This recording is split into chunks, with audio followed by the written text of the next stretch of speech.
Where is the root cause of our corruption problem? Since yesterday, I shared on denormalizing corruption. That matter has not left me.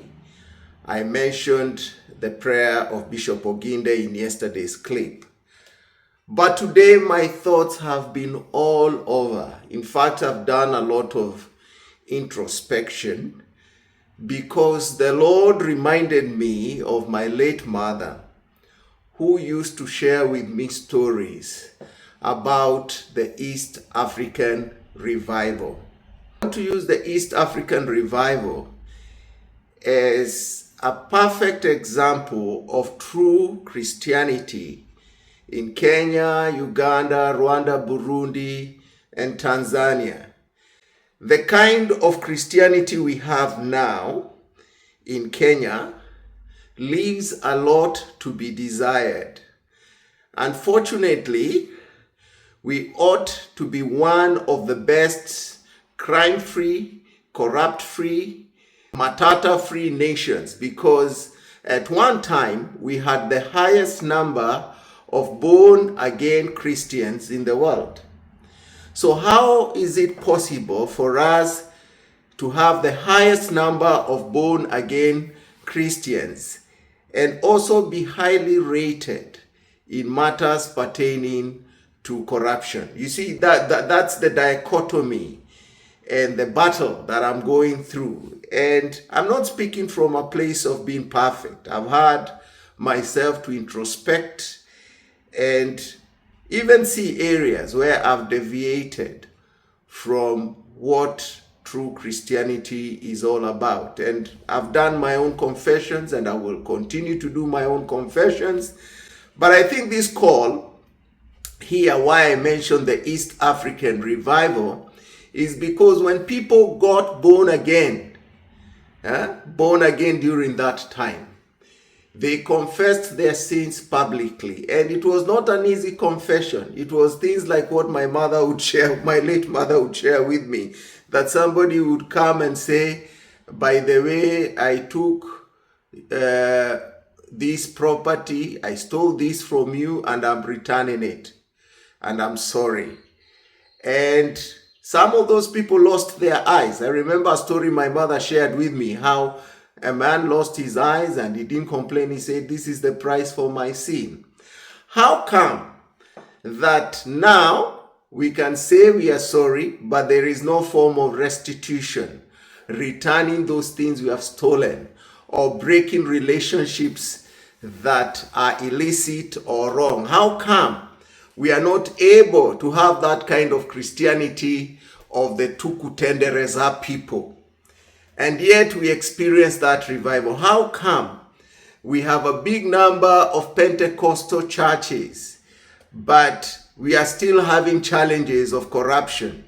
How come we have government officials, like our president is a born-again believer based on what I've heard, but how come there is accusations of corruption on his end? Where are we missing it?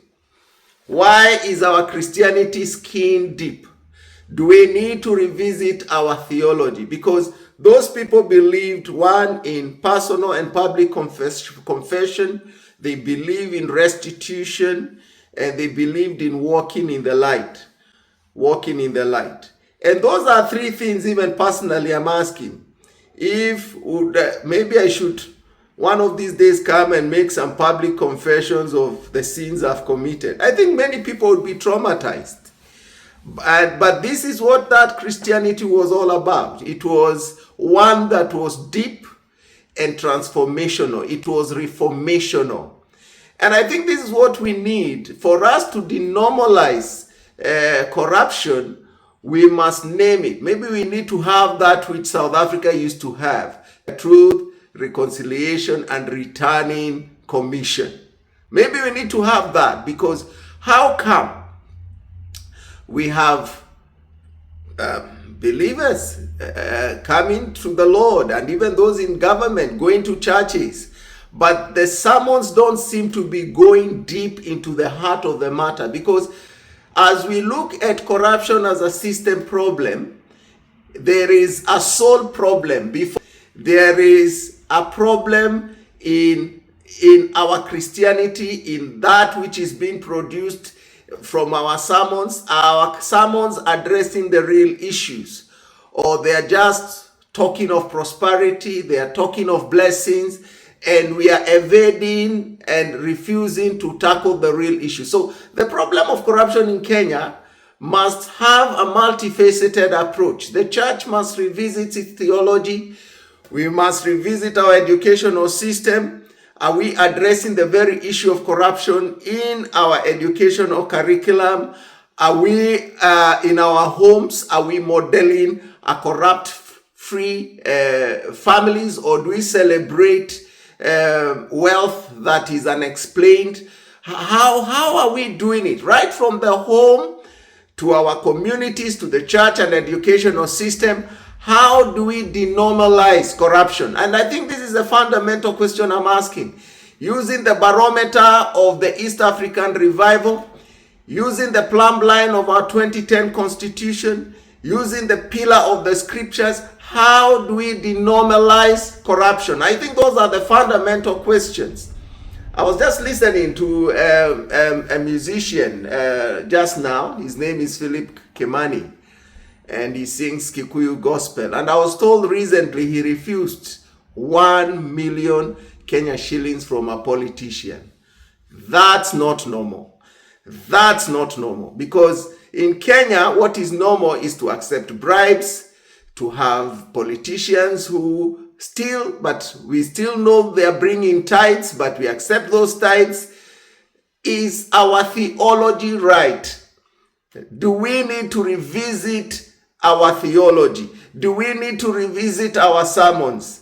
For us to be able to have a new Kenya in 2027, what kind of reformation programs do we need to have? Targeted to our churches, targeted to our homes, targeted to our political leaders. Do we value stewardship? Do we value honesty? Or we have encouraged the spirit of greed and covetousness and lust in all these things without addressing them using the barometer of the East African revival, the plumb line of the scriptures, the pillar of our constitution? Have we neglected those things? So I would want to hear your comments. Please comment below, and God bless you. Have a lovely day. Bye-bye.